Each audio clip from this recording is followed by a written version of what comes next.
एक खेडेगाव होता, एक पाटील होते. पाटलात नोकर ठेवला होता. तो नोकर जरा बावळट होता, बाळा होता. पाटील चाडूर बसले होते. पाटले म्हणले, अरे बाबा एक काम कर, म्हणले घरात मीठ संपले. मीठ काय संपले? मीठ. पाटला नमस्कार, मीठ संपले म्हणून. तो घर काय आज येणार काम आहे. गेला चावडीवर, ओ पाटील, ओ पाटील. पाटील चावडू बसले होते, मोठे 10-12 लोक बसले होते. ओ पाटील, घरात मीठ नाही, घरात मीठ नाही. पाटील म्हणला, मी पाटील घरात मीठ नाही म्हणजे आपण काय राहिले म्हणले. पाटील उठले, अरे मोठा म्हणले, असं मोठ्या सत्तात काय माझ्या आबरू काय गेले म्हणले. काय सांगायचं? अरे बाबा जर जवळ बोलायचं, हळू बोलायचं. पाटील घरात मीठ नाही असं सांगायचं असते मला. एवढं मोठ्या बोलतो मीठ नाही, मीठ नाही. बरं बरं माफ करा पाटीला, याच्या बडवी सावकाश बोलतो बरं का. पैसे घेतलाय, मीठ आणलं, स्वयंपाक करायला झाला. काय रस्त्याला पाटलाची म्हातारी का म्हणून नाही. पाटलाची म्हातारी मेली. कुठे गेली? गेली घरी. मग रडायला उठली. पाटील म्हणजे अरे बाबा सांग पाटला, म्हातारी मेली. पाटलाचा आदेश करता, हळू बोलायचं. गेला चावडीवर, ओ पाटील, ओ पाटील. पाटील काय रे? पाटील तुझी म्हातारी मेली. अरे मोठ्याने बोलू येणार. अरे म्हणजे आई म्हणजे हळू बोलतो का? पाटील तुम्ही सांगितलं का हळू बोलतो? अरे येडा काय रे बोलत असते, असं असतं म्हणली. अरे आई मेली, माझे सर्वस्व गेलं म्हणजे मोठ्याने वरडत रडत द्यायचं, बोलत द्यायचं. बर बर माफ करा बा, काय माफ करा म्हणले. घरी पाटलाने म्हातारीचं जेव्हा डोळ केली, काय दुसऱ्या झालं. पाटलाची सून बाळा झाली, पोरग झालं. म्हटलं जाय बाबा, पाटला साहेब पोरग झालं, पोरग झालं. तो बोबलत गेला, भगवा पाटील, भगवा ओ पाटील, ठो ठो ठो ठो ठो म्हणजे ओ पाटील, ठो ठो ठो ठो ठो. वा वा. अरे काय झालं, काय झालं? तुमचा मुलगा सुन नाळा झाले, मुलगा नाचू झाला तुम्हाला म्हणे. नाचू झाला वेळा पण सांगा ना काय म्हणले. अरे पेढे वाटत द्यायचं, साखर वाटत द्यायचं म्हणले. असं कसं मुलगा रे म्हणले. पण तुम्ही म्हणलं बोरडे बोंबलं ते पाटलाने बारसा केलं, साजरं केलं. असं होतं काय झालं म्हटलं. शेवटी काय केलं, पाटलाची म्हातारी मरू नये. पाटलाची म्हातारी मेली काय, बघा मेलते काय म्हणजे अजून ते मरू झालं, अजून ते मरू झालं. पाटलाची म्हातारी मेली. पाटली म्हणजे अरे बाबा, पाटला सांगून त्या म्हातारी वेली. पेढे आणले, साखर आणली. घरात पेढे, घरात पेढे, घरात साखर, खा पेढे. काय झालं? पाटला म्हातारी मेली, घरात पेढे. पाटलाची म्हातारी मेली, घरात पेढे.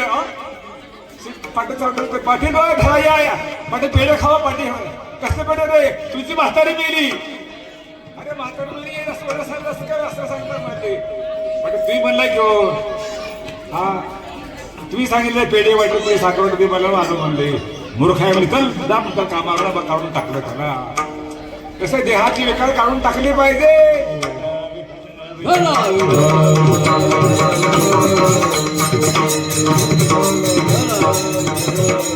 हो तसं पाटलाने त्या नोकराला काढून टाकलं. पाटलाचं घर शांत झालं. तसं आपलं घर शांत व्हायचंय ना, आपल्या घरातले नोकर बाजूला काढले पाहिजे. त्यासाठी उपाय एकच आहे, शिवनामाचा जप करा. वाचेवरता शिवनाम भयानबाधी गुरुदका विठोबार.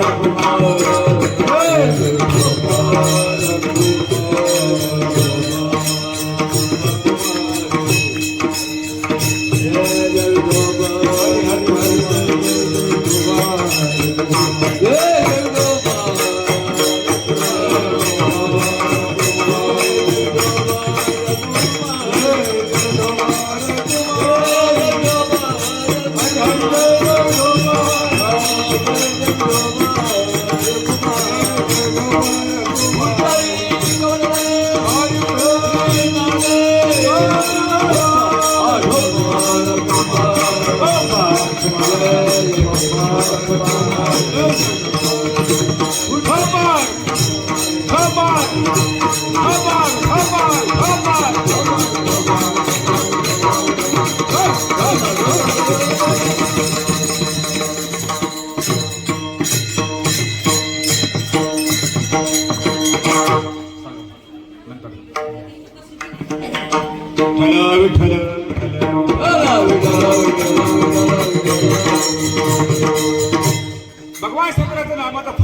अभंगात महाराज सांगतात एक नामाचं फळ सांगितलं द्रुपदामध्ये वाचे वरता शिवनाम तया न बाधी क्रोध काम.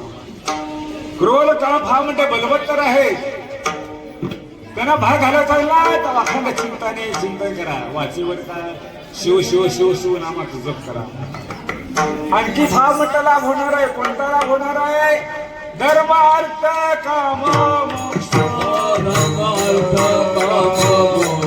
धर्म अर्थ काम शिव देखता प्रत्यक्ष शिव देखता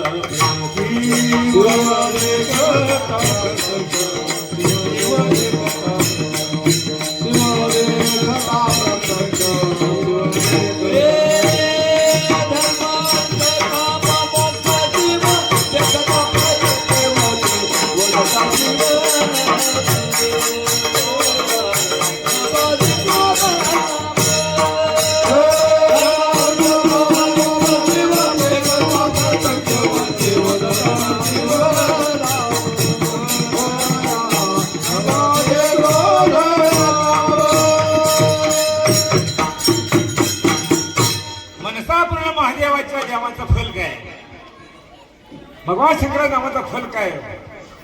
चार पुरुषार्थ जगात आहे. वेदात उल्लेख केलेला आहे. धर्म अर्थ काम मोक्ष.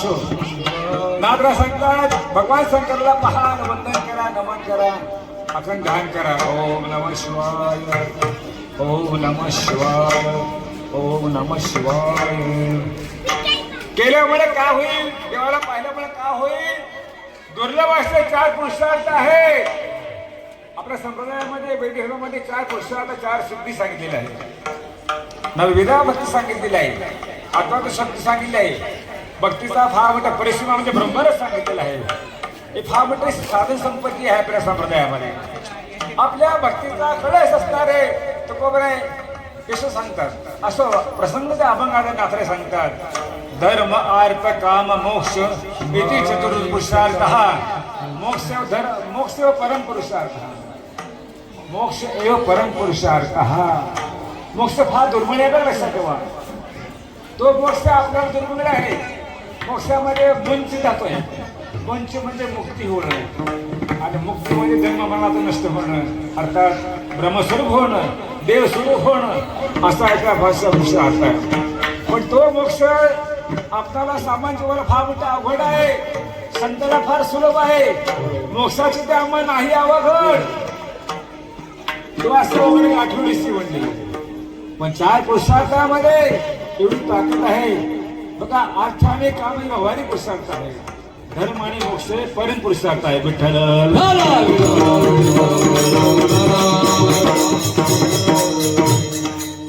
धारणाचे धर्म म्हणले बघा. देवाचं नाम आहे धर्मो धर्म विदुत्तम. असा परमात्मा धर्मरक्षक आहे. देवाला संतान म्हणले धर्माचे तू मूर्ती पाप पुण्य हो. धर्मो रक्षती रक्षित. आपल्याकडे वेद वाक्य आहे. धर्मो रक्षती रक्षित. रक्षण कोण केलं जातो? तो धर्म राखतो. मग बघा आपल्या भगवान गीता सांगतात परित्राणाय साधूनां विनाशाय दुष्कृतां धर्म संस्थापनार्थाय संभवामि युगे. 400 वर्ष काळामध्ये शिवराज जन्माला आले.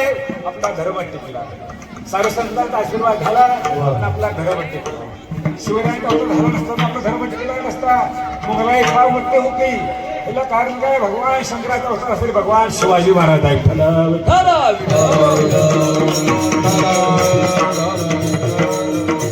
या शिवनामाचं फळ सांगतात.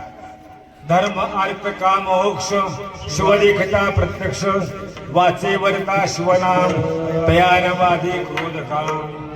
सर्व शेवटी भगवान महादेव नाथरे म्हणतात त्या परमेश्वराला पाहिल्या इतका मोठा आनंद तो. हरी पाहता ध्यान लागली याची. असा परमेश्वर स्वरूप आहे. देव पाहायला पाहता पाहता पाहणे दुरी सारोण्या. अशा विधीनं अशा प्रेमाने देवाला पाहिले पाहिजे. नागराज सांगतात असा आमचा परमात्मा महादेव देवाचा देव आहे. भगवान शंकर आहे. त्या देवाचं शिवनाम आहे. शिवनामाचं फळ सांगतात शिवायचा शब्द